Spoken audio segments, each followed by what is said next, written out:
Hello everyone! If you know nothing about chess, then you're most definitely in the right place.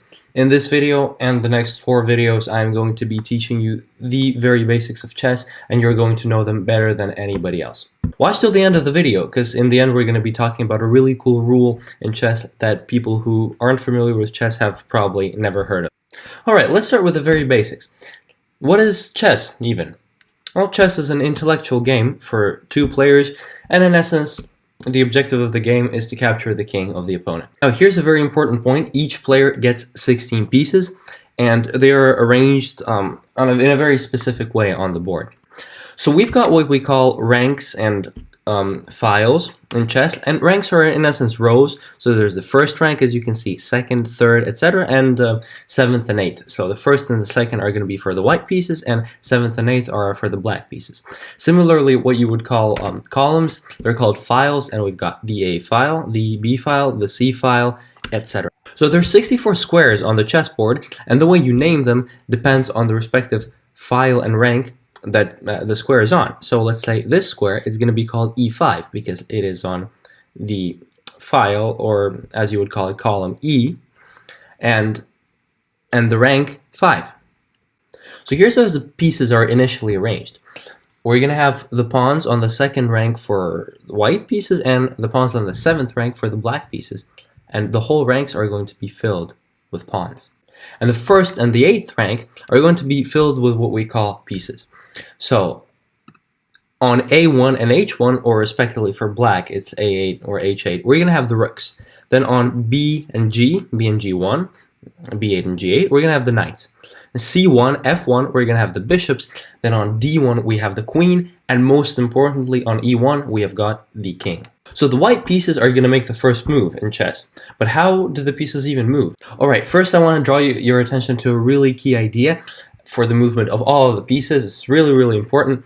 No piece can ever move to a square where the piece of the same camp is. So let's say we've got a white pawn that's trying to move to this square, but there is already another white pawn over there. So the pawn, it will never be able to move there because there is already another white piece on that same square.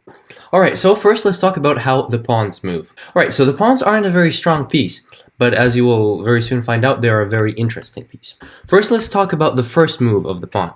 So on the first move, the pawn can either move 1 square forward, or it can move 2 squares forward, depending on how the player likes. Then once the pawn has made its first move, it can move only 1 square forward. So it can move like this. Let's say the pawn was standing here, it can move like this. Or let's say the pawn was standing here, it can move like this. It's always going to be 1 square forward. Or of course, if you're playing black, you're going in the other direction, so it can move 1 square forward like this, or if it was standing here, it can move like this. Now, the pawn is very interesting in terms of capturing other pieces. It does not capture the same way it moves. So let's say the pawn is standing over here, and we've got a black bishop standing here. Well, actually, what you're going to see is that the pawn can capture the bishop. And why is that? Well, the pawn, while it moves forward 1 square, the way it captures, it actually captures diagonally, whether left or right, it doesn't matter, diagonally 1 square forward. So remember, a pawn captures diagonally 1 square forward. So let's say there's a queen here, and you're going to go forward and diagonally, and you're going to capture the queen. But if there's a knight standing here, a black knight, you can't capture it. You can only capture it if it's standing here, because you're going to be moving diagonally 1 square forward. And then there's this really cool thing about pawns that you're not going to see in any other piece, and it's that a pawn can transform itself into something different. So as soon as the white pawn reaches the 7th rank, or respectively the black pawn reaches the 2nd, so it has almost gotten to the very end of the opponent's camp, it can make 1 move forward, as long as, of course, the square is free, and it can transform itself into any piece except for the king, and you will soon realize why it can't become the king. So the pawn can move 1 square forward to the 8th rank, but except it's not going to be a pawn. It can become either a queen, a rook, a bishop, or a knight, whichever you choose. Most likely it's going to be a queen, because as soon you will find out, the queen is the most powerful piece. So it is going to move 1 square forward, the pawn, and ba-bam, it's a queen. Alright, so next up we've got the knight, which is another really, really cool piece, and I'm going to show you how it moves. It's quite interesting, not like any of the other pieces that you're going to see. So it's going to move like the letter L, 2 squares in one direction and one square in the other. So it could be 2 squares forward, 1 square to the right. Or it can be 2 squares left and 1 square down. Or it can be 2 squares down, 1 square left. Anything like that. So the moves are going to look like this, like that, look like this, like this, like this. This is how you're going to be moving the knight. But unlike all the other pieces, the knight is allowed to jump over. So if you have, it doesn't matter, an enemy piece or your own piece, you're going to have the knight just going ahead and jumping over. So it can go here, it jumps over the bishop. It can go here, it jumps over the bishop. It is not a problem for the knight. As far as capturing, the knight captures in the same way as most pieces would, not like pawns. There's nothing different about the way it captures. It just captures the way it moves. So if it can move to this square, then it is going to capture on that square. Or let's say it can move there, and also it can capture an enemy piece on that same square, like this. So it captures the same way that it moves. Alright, so next we're going to talk about the bishop. So the bishop, it can move diagonally as many squares as it wants. Again, it cannot jump over other pieces, unfortunately, like the knight. Maybe it's not as cool, but it's still pretty cool because it can move really, really far along the diagonal as far as it wants. So as far as capturing, it is going to capture on a square where it can move. So let's say there's a knight over here, an enemy knight, and it's going to go ahead and capture because it can move on that square. But, you know, if there's a rook standing somewhere here, you can't capture that rook because the bishop simply cannot reach that square with the way that it's allowed to move. It's just going to move along these diagonals, but it's never going to be able to capture that rook if it's standing over there. Alright, so next up we've got the rook, and the rook is actually a pretty powerful piece because it can move vertically and horizontally as far as it wants, so it can just move along the board like this. It cannot jump over pieces, but again, it can capture pieces that are on squares that they could move to anyway. So let's say there's a queen, and you know, since the rook can move vertically, it's just going to go ahead and capture that black queen, or it could capture this knight over here, or let's say there's a pawn over here, and it's going to capture the pawn. And finally, we've got a really, really powerful piece, and it's the queen. And the queen, it can move in any direction that the rook can move in, so it's going to go vertically, and it's going to go horizontally, and also it can move like the bishop, so it's going to be diagonally like this, like that. It's a really, really powerful piece. It is, as you will soon find out, it is worth the most relative points, as we call it in chess. So do remember, a queen can move vertically, horizontally, and it can also move diagonally. As far as capturing, again, nothing special there. It can just capture on a square where it could move to anyway. So let's say there's an enemy piece, and it's just going to go ahead and capture it like this.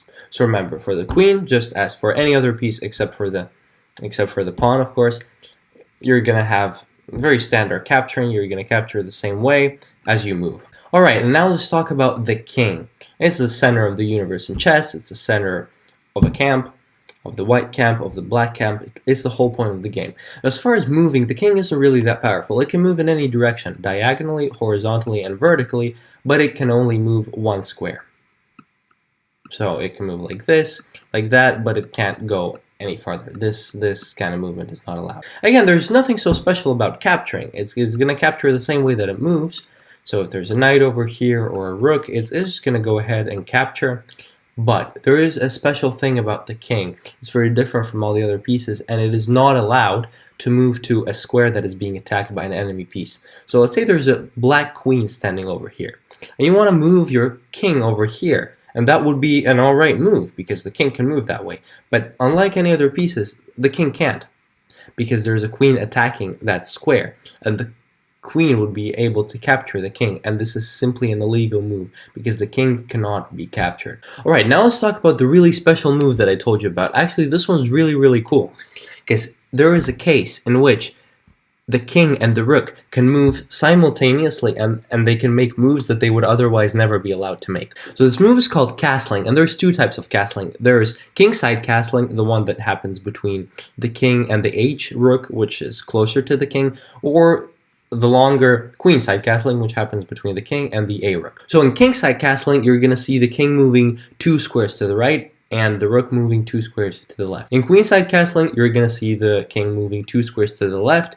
and the rook 3 squares to the right, also jumping over the white king. You can't always make the move though, because there are certain restrictions on making the castling move. So first of all, you are not allowed to castle if the king is in check.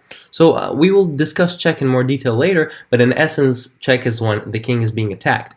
And so let's say there is a black bishop attacking the white king. And you cannot just move away from this check or attack by castling. That is not allowed. Another thing you can't do is you can't castle if the rook or the king have moved previously in the game. So let's say somewhere before in the game the king made this journey and came back to e1. And it seems like the king is in a perfect position to castle with the rook, but the thing is, it can't, because it has already moved. A third thing, and this one's actually a very, very interesting rule, is that a king cannot jump over an attacked square when it wants to castle. So let's just say that the king wants to castle queenside right now, but there's a bishop attacking d1, as it can move diagonally. So, you know, the king wouldn't be able to move here because it would be attacked. But it is also not allowed to castle because the king would jump over this square, which is attacked. However, very interestingly, this is not the case for the rook, because the rook is allowed to move to attack squares, and therefore it's also allowed to jump over attacked squares. So let's say you want to castle queenside, you can just go ahead and castle queenside like this, and the rook is going to be jumping over this attacked square, and that's going to be totally fine. And the last thing that you need to remember about castling is that you cannot jump over occupied squares with the king or with the rook, because in all cases in chess, you cannot jump over your own pieces, except for, of course, when it's the knight. So let's say there's a white knight over here and we want to castle queenside. Well, unfortunately, that's just not possible because the rook would have to jump over this attacked square. Or, excuse me, a square that is occupied by the white knight. Alright, that's it for this video. Like, comment, subscribe, and do make sure to check out the next video, which is linked right here on the screen. And in the next video, we're going to be talking about the most important thing there is in chess, and that is how to win. That is it from me in this video, and I really hope to see you in the next one.